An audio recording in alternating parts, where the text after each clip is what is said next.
Hello everyone. आज हम बात करने वाले हैं टीएमए के बारे में, जो कि आपको एनओएस में 31 जुलाई से पहले पहले अपलोड कर देने हैं। ठीक है, तो काफी बच्चों के मेरे पास मैसेज आ रहे थे कि सर एक बार आप टीएमए बता दीजिए।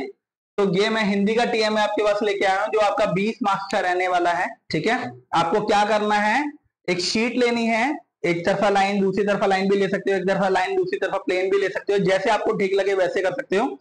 और आपको इन क्वेश्चन को उठा के प्रॉपरली अच्छे वे में आपको लिख देना है इसके अंदर। ठीक है, तो पहला क्वेश्चन हम पढ़ते हैं। निम्नलिखित प्रश्नों में से किसी एक प्रश्न का उत्तर लगभग हमें देना है और 40 से 60 शब्दों में देना है। ठीक है, तो हमने जो पहला ऑप्शन था कहा वो लिया है, बीती विभावरी जागरी प्राकृतिक कविता में प्रकृति सौंदर्य का सुंदर चित्रण है, उसके संदर्भ में आप अपने दैनिक जीवन में प्रकृति में क्या क्या परिवर्तन करना चाहती हैं।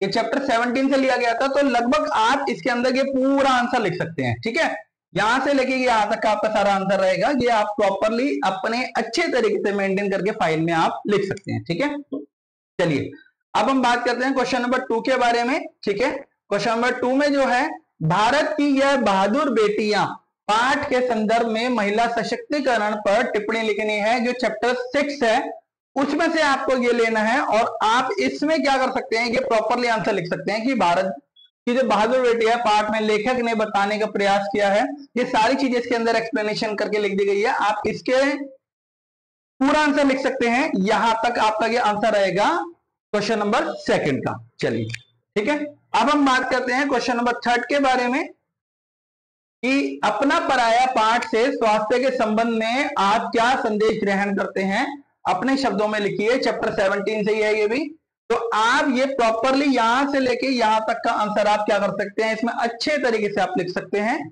ठीक है, आपको सेम टू सेम लिख देना है, कोई दिक्कत परेशानी आपको नहीं होगी, बिल्कुल सेम उतार दीजिए। ठीक है, अब हम बात करते हैं क्वेश्चन नंबर 4।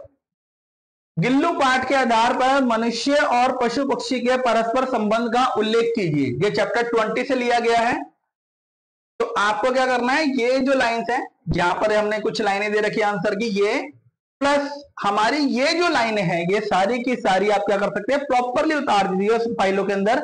और मैं पहले ही कह रहा हूं कि आप क्या कीजिए, अच्छे से मेंटेन करके लिखिए, कि जैसे आप जो क्वेश्चन है वो रेड पेन से लिखिए, जो आंसर है वो ब्लू पेन से लिखिए। तो आप इस कॉम्बिनेशन को थोड़ा बनाए रखिए, तो दिखने में ज्यादा सुंदर दिखता है वो। अब हम बात करते हैं क्वेश्चन नंबर 5 के बारे में।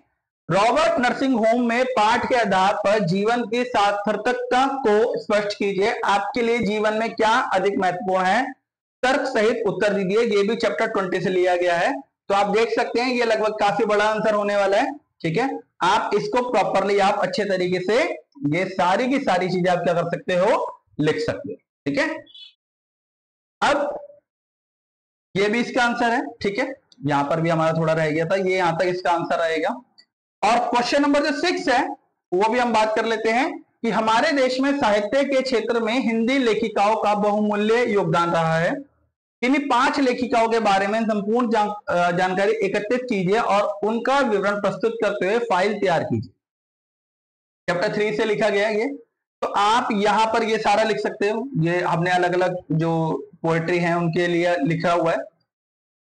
पहला हमने जैसे जो सावित्री है इनके बारे में, अमृतम जो पंजाबी भाषा से प्रमुख लेखिका उनके बारे में लिखा गया है। और ये लगभग ये सारा लिखा गया है, ये पोएम्स का, सॉरी ये जो आंसर है 6 का। तो यहाँ पर ये लगभग खत्म हो जाता है और यहाँ पर आपका जो टीएमए है वो भी आपका कंप्लीट हो जाता है। ठीक है, तो आप क्या कीजिए, मैं आपको दोबारा बता देता हूँ। ये जो टीएमए है आपको पूरा का पूरा आपको सेम एज इट इज लिख देना है। कोई भी अपनी तरफ से आपको ये मतलब कंफ्यूज होने की जरूरत नहीं है कि आपको क्या लिखना है, इसमें कुछ और ऐड करना है। आप बिल्कुल सेम लिख दीजिए।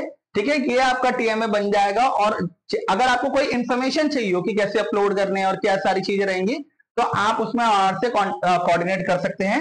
मैं आपको अपना नंबर बता देता हूँ, 9810521729। कृपया करके इस पर कॉल ना करें, सिर्फ मैसेज करें। आपकी जो भी प्रॉब्लम होगी हम उसका डेफिनेटली सॉल्यूशन निकालेंगे। अगर आपको वीडियो अच्छी लगी हो तो चैनल को लाइक कर दीजिए, चैनल को सब्सक्राइब कर दिए, वीडियो को लाइक करके रखें कि आने वाली जितनी भी अपडेट्स है वो आपको साथ साथ मिलती रहे।